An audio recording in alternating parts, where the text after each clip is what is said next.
Nova Hair Shampoo review. The very first thing that I have noticed, which is the most or the very important for us people rely on, is the research. Now, they lack scientific studies or independent research, so therefore, materials and ingredients might not be 100% safe or healthy to use. But they're claiming that it performs 10 minutes instant dye, no hair damage, no ammonia, no stain. Now, how will consumers believe that if they lack necessary research before publishing the product, right?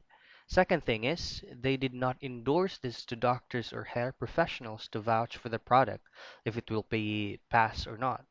In that case, they're making consumers having a second thought to use the product that leads to not buying it or not recommending it to other consumers. Unrealistic claims or promises may lead to disappointment or worse, could make care damage.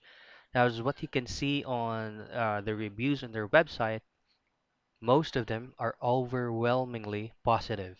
But if you take a look on the other platforms, it's not quite plenty and looks like the product doesn't exist. Now, the final question is, would you buy this product? Now, please keep in mind that please do prioritize scientific research before attempting to use the product because this could save you time and save your hair. So that's my Nova hair product review.